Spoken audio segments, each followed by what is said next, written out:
I suppose it would be cruel, wouldn't it, to pray for some kind of derailment. A minor one. Or a strike. The French love a strike. We are now approaching Fontainebleau at 183 miles an hour. There's the proof. I suspect even with his mighty Mustang, Jeremy isn't doing that.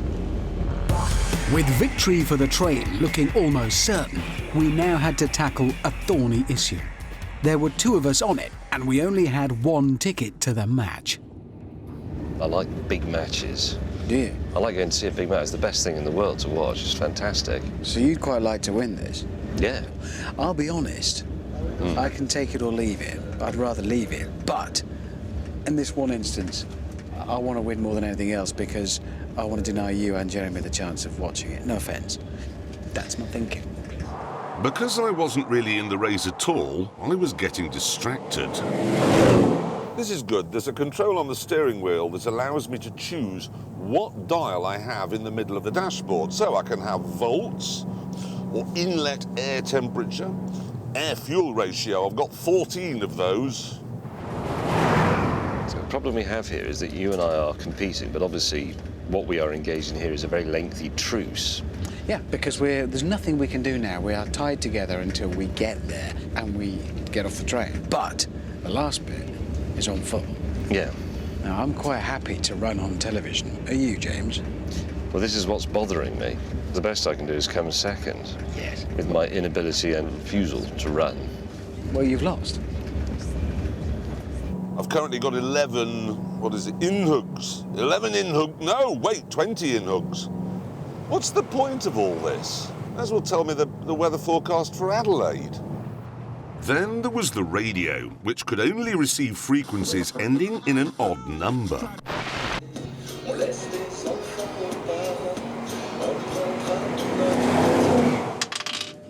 Who preceded Alex Ferguson as manager of Manchester United? Kenny Dalglish. Was it Ron Atkinson? Wasn't he a local builder? Did he play Mr. Bean?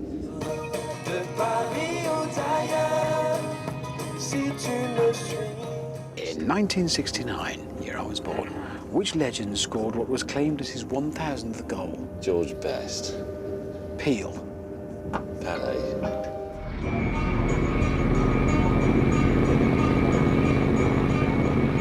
The miles rolled by in a relentless blizzard of fuel stops. And by mid-afternoon, I'd worked out why this immensely powerful car is so cheap. Well, it's not what you'd call lavishly equipped.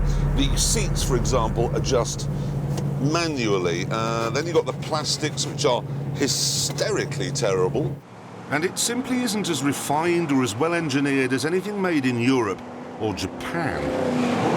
But it is a likeable car. It's a good-looking car. The power is always intoxicating. You'd never, ever, ever get bored with that. And you do get a lot of something else as well. Heritage. This car owes its existence to a Texas chicken farmer called Carroll Shelby. He was born in 1923 with a heart condition, which meant he lived much of his life on a daily dose of nitroglycerine pills. That's probably why one day he decided to become a racing driver.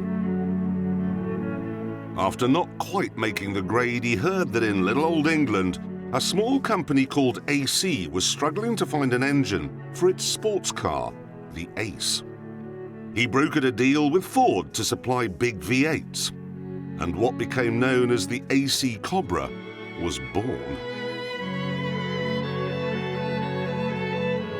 The Sunday Times reported that a coupe version had achieved 190 miles an hour on the M1.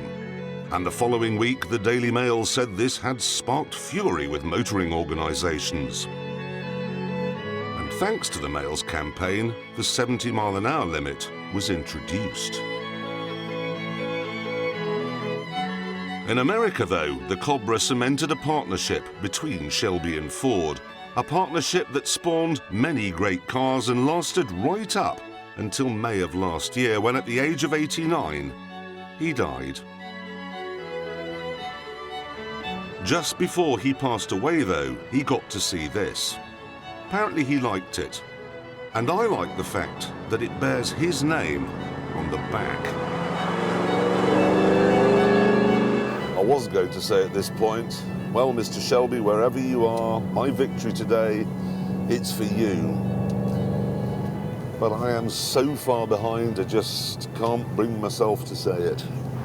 However, while I was delivering my small history lesson, either the engine had stopped